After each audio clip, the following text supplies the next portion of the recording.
దేశంలో రెండో ధనిక రాష్ట్రాన్ని ఆ రోజు ప్రజలు టీఆర్ఎస్ చేతిలో పెట్టారు. అది బీఆర్ఎస్గా మారింది.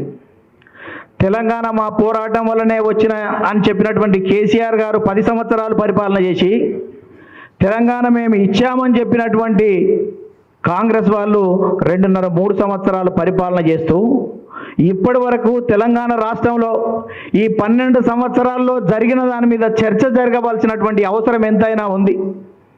ఉద్యోగాలు వచ్చాయా, నిధులు వచ్చాయా, నీళ్ళు వచ్చాయా, గొర్రెలు బర్రెలు అనేక రకాలుగా మాట్లాడి మేనిఫెస్టోలు అమలైనాయని చర్చ జరగవలసినటువంటి తరుణంలో ఇవాళ వేరే రకమైనటువంటి చర్చలు, భావోద్వేగమైనటువంటి చర్చలు జరుగుతుండడం దురదృష్టకరం.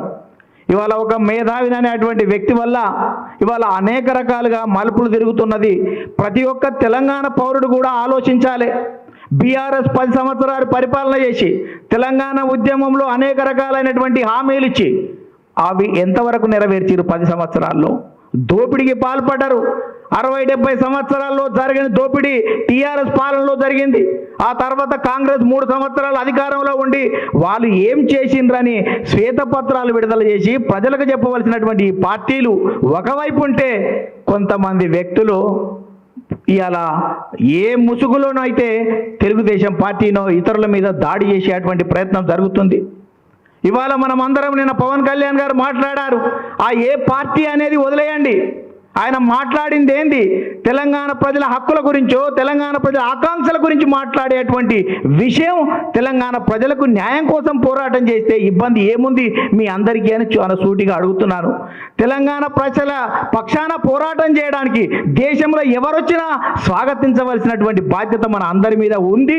తెలుగుదేశం పార్టీ భవిష్యత్తులో కూడా తెలంగాణ ప్రజల కోసం, తెలంగాణ ప్రజల ఆకాంక్షల కోసం, తెలుగు ప్రజల అభ్యున్నతి కోసం ఎవరితోనైనా కలుస్తాం, ముందుకు సాగుతాం. తెలుగు ప్రజల ఆకాంక్షల కోసం మేము ముందుకు పోతామని సందర్భంగా గుర్తు చేస్తున్నా. చాలామంది మేధావుల ముసుగుల్లో అనేక రకాలుగా ఈ ప్రాంతంలో భావోద్వేగాలు రెచ్చగొట్టేటువంటి ప్రయత్నం నడుస్తుంది.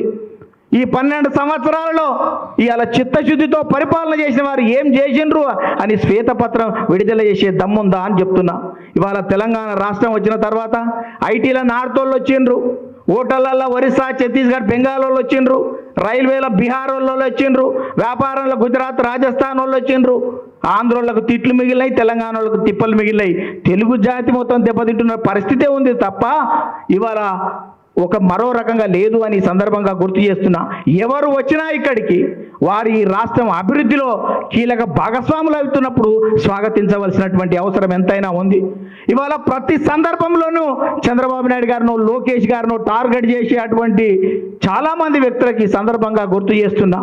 ఈ రాష్ట్రం ఆర్థిక అప్పులో ఉన్నప్పుడు, చంద్రబాబు నాయుడు గారు ముఖ్యమంత్రి అయినప్పుడు, తెలంగాణ ప్రాంతంలో నిరుద్యోగులకు ఉద్యోగాలు దొరకలేనటువంటి పరిస్థితిలో ఉన్నప్పుడు, ప్రపంచవ్యాప్తంగా వస్తున్నటువంటి ఐటీని దూరదృష్టితోటి గ్రహించి 188 ఇంజనీరింగ్ కాలేజీలు ఏర్పాటు చేసి, కిలోమీటర్కి ఒక ప్రాథమిక పాఠశాల, 3 కిలోమీటర్లకు ఉన్నత పాఠశాల, మండలానికి ఒక జూనియర్ కళాశాల, రెవెన్యూ డివిజన్కి ఒక ఇంజనీరింగ్ కళాశాల పెట్టి ప్రపంచవ్యాప్తంగా వచ్చిన అవకాశాలని పునికి పుచ్చుకొని వెదికి పట్టుకునే దమ్ము, ధైర్యం, సత్వాన్ని ఇచ్చారు. కాబట్టే ఇలా తెలుగు ప్రజలు ప్రపంచవ్యాప్తంగా కూడా ఒక గొప్పగా వెలుగుతున్న చరిత్ర తెలుగుదేశం పార్టీది. ఈ గడ్డకు అభివృద్ధి చేసినటువంటి ప్రాంతం తెలుగుదేశం ప్రభుత్వం. ఈ గడ్డ మీద పుట్టినటువంటి పార్టీ తెలుగుదేశం పార్టీ.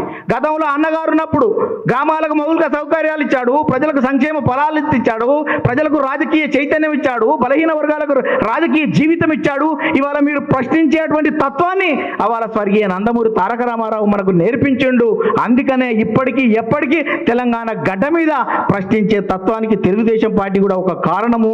అందుకనే మనం గ్రహించాలని ఈ సందర్భంగా గుర్తు చేస్తున్నా. ఇవాళ చంద్రబాబు నాయుడు గారు రావడం వల్ల ఇక్కడ ఇన్ఫోసిస్ వచ్చింది, ఐఐటి వచ్చింది, IIIT వచ్చింది, ICIC వచ్చింది, నెఫ్ట్ వచ్చింది, నేషనల్ ఇన్స్టిట్యూట్ ఆఫ్ కన్స్ట్రక్షన్ వచ్చింది, బయోటెక్నాలజీ పార్కులు వచ్చినాయి, అనేక రకాలుగా అభివృద్ధి చెందింది. ఇవాళ ఒక పెద్ద నగరంగా తీర్చిదిద్దిన చరిత్ర చంద్రబాబు నాయుడు గారిది కూడా. తెలంగాణ అభివృద్ధిలో భాగస్వామిగా ఉన్నాడు. ఇలా రాష్ట్రం విడిపోయిన తర్వాత 2 రాష్ట్రాలు అభివృద్ధిలో ఉండాలని, అక్కడ ఆంధ్రప్రదేశ్, ఇక్కడ తెలంగాణ 2 రాష్ట్రాలు 2 ప్లేసులలో ఉండాలని చంద్రబాబు నాయుడు గారు పదే అనేక సందర్భాలు చెప్తున్నా. ఒక పథకం ప్రకారం చంద్రబాబు నాయుడు గారి వ్యక్తిత్వం మీద తెలుగుదేశం పార్టీని దెబ్బతీసేటువంటి కుట్రలు కుతంత్రాలకు ఇక్కడ శ్రీకారం చుడుతుండ్రు కొంతమంది వ్యక్తులు అని ఈ సందర్భంగా గుర్తు చేస్తున్నా. ఒకసారి ఆలోచించండి, ఏ గ్రామానికి వెళ్ళినా రోడ్లు అక్కడ వేసిన రోడ్లు కానీ కళ్ళకు కనిపించేది, చెవులకు వినిపించేది, ఆడ రోడ్లైనా పాఠశాలలైనా ప్రహరీ గోడలైనా ఏ గ్రామంలో చూసినా తెలుగుదేశం చేసిన అభివృద్ధి కళ్ళకు కనిపిస్తుంది, చెవులకు వినిపిస్తుంది.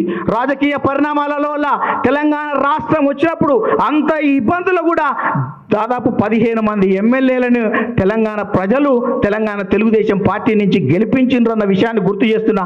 ఆ తర్వాత ఎన్నికల్లో 2 గెలిపించారు. ఇప్పటికీ తెలంగాణ ప్రజలల్ల గుండెలల్ల తెలుగుదేశం పార్టీ ఉంది, బడుగు బలహీన వర్గాల పార్టీగా ఉంటుంది. ఇవాళ భవిష్యత్తులో కనుక ఈ పార్టీ అభివృద్ధి చెందితే ఇక్కడ ఉన్నటువంటి నాయకులే ఒక అద్భుతమైనటువంటి నాయకత్వాన్ని ఇస్తారు తప్ప ఇతర రాష్ట్రాలకు వెళ్ళి వచ్చి నాయకత్వాన్ని చేసే పరిస్థితి లేదు అని మీరు అందరూ కూడా గుర్తుపెట్టుకోవాలి. అందుకని ఇక్కడ ఎన్టీఆర్ ట్రస్ట్ మోడల్ స్కూల్ పెట్టినా, ఇక్కడ విద్యను అందిస్తున్నా, అనేక రకాలైనటువంటి కార్యక్రమాలు చేపడుతున్నా తెలంగాణ ప్రజలకు ఎంతో ఉపయోగకరంగా కార్యక్రమాలు చేస్తుంది. అన్ని రాజకీయ పార్టీల్లో ఇక్కడ శిక్షణ పొందిన వారు మీరందరూ కూడా ఒకసారి ఆలోచించండి. తెలుగుదేశం పార్టీ తెలంగాణ గడ్డ మీద ఖచ్చితంగా ఉండాలి అనేది ప్రజలు నిర్ణయించుతున్నారు, ప్రజల హృదయాలలో ఉండాలి. ఏ వ్యక్తి అయినా నిన్న పార్టీ పెట్టుకోవడం భారత రాజ్యాంగం ఇచ్చినటువంటి హక్కు, మనం పోటీ చేయాలా లేదా అని మనం నిర్ణయించుకుంటాం. గెలిపిస్తే ప్రజల పార్టీ మనగడ ఉంచాలా లేదా అని ప్రజలు నిర్ణయించాలి తప్ప పట్టుమని 10 మంది మీరు ఎవరు ఉండాలి, ఎవరు పోవాలి, ఎవరు రావాలని చెప్పేటువంటి రైటు మనకు లేదు అని ప్రజలు తిరస్కరించున్నాడు. ఆ జెండా ఆ ప్రాంతంలో ఉండదనేటువంటి విషయం మీకు స్పష్టంగా తెలిసినప్పుడు ప్రజల ముందుకు వెళ్ళేటువంటి అవకాశాన్ని మనం ఎందుకు ఇవ్వడం లేదు, ఎందుకు ఆ ధైర్యం చేయడం లేదు? ప్రశ్నించే తత్వాన్ని ప్రజలకు వాళ్ళు చైతన్యం చేస్తుంటే ఎందుకు మీకు ఇబ్బందులు కలుగుతున్నాయి అని చాలా సూటిగా అడుగుతున్నా. ఎవరు ఎక్కడనైనా మీటింగ్ పెట్టుకోవచ్చు, తన అభిప్రాయాలను స్పష్టంగా చెప్పొచ్చు. తెలంగాణకు వ్యతిరేకంగా కనుక వాళ్ళు ఏమైనా చర్యలు చేస్తే అది ఆధారాలతో నిరూపించి అప్పుడు మీరు మాట్లాడండి, దానికి ఒక అర్థం ఉంటుంది. అలాంటివి కాకుండా ఏ పార్టీ ఉండాలన్నా ఉండొద్దు అని కొంతమంది వ్యక్తులు పదే ప్రకటనలు చేయడం శ్రేయస్కరం కాదు అని సందర్భంగా గుర్తు చేస్తూ, ఈ భారత రాజ్యాంగం ఇచ్చినటువంటి ఈ హక్కు అన్ని పార్టీల మనగడ తెలంగాణ గడ్డల.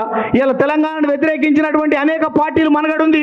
ఎంఐఎం పార్టీ ఇక్కడనే ఉన్నది, సిపిఎం పార్టీ ఇక్కడనే ఉన్నది. అనేక మంది వ్యక్తులు ఉన్నటువంటి ఎవరి గురించి మాట్లాడినటువంటి వ్యక్తులు ఇవాళ తెలుగుదేశం గురించో పవన్ కళ్యాణ్ గురించో మిగతా వాళ్ళ గురించి ఎందుకు మాట్లాడుతున్నారండి? అంటే ఈ పార్టీలు అంటే భయమా? తెలుగుదేశం పార్టీ మళ్ళీ ఈ ప్రాంతంలో వస్తే గడీలు భూస్వాముల యొక్క గడీలు కదులుతాయి అనేటువంటి భయం ఉందా అని చాలా సూటిగా అడుగుతున్నా. ఈ మధ్యన ఒక పార్టీ పెట్టింది, తండ్రిని ప్రశ్నించు, తండ్రి అవినీతి అక్రమాలు ఉంటే ఆధారాలు ఇచ్చి మళ్ళోసారి జైలుకు పోయేటట్టు చేయి, నువ్వు ప్రపంచవ్యాప్తంగా నువ్వు లిక్కర్ బిజినెస్ చేయొచ్చు, కానీ తెలుగుదేశం పార్టీ గడ్డ మీద ఉండొద్దు అని చెప్పేటువంటి రైట్ లేదు.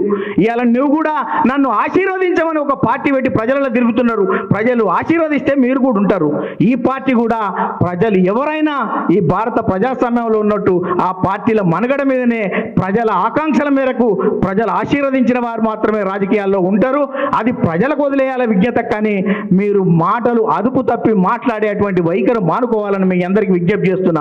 ఏ పార్టీ కూడా ఈ గడ్డ మీద ఉండి తెలంగాణకు అన్యాయం జరుగుతుంటే చూస్తూ ఊరుకోవడానికి ఏ పార్టీలో ఉన్న తెలంగాణ బిడ్డనైనా ఊరుకోవడానికి సిద్ధంగా ఉండడు అన్నటువంటి విషయాన్ని గుర్తుపెట్టుకోవాలి. రాష్ట్రాల మధ్య సమస్యలుంటే కేంద్రం పరిష్కారం చేస్తుంది, చట్టబద్ధమైనటువంటి సంస్థలు ఉన్నాయి. కానీ వ్యక్తిగతంగా దాడులు గొలిపేటువంటి భయానక వాతావరణాన్ని క్రియేట్ చేసి మీడియా ద్వారానో సోషల్ మీడియాల ద్వారానో విపరీతమైన ప్రలోభాలు సృష్టించేటువంటి ప్రయత్నాన్ని మనం అంత విజ్ఞులుగా మానుకోవాలని, భవిష్యత్తులో తెలుగు రాష్ట్రాల్లో ఈ తెలుగుదేశం పార్టీ ఖచ్చితంగా తెలంగాణ అభివృద్ధి కోసం కృషి చేస్తుంది.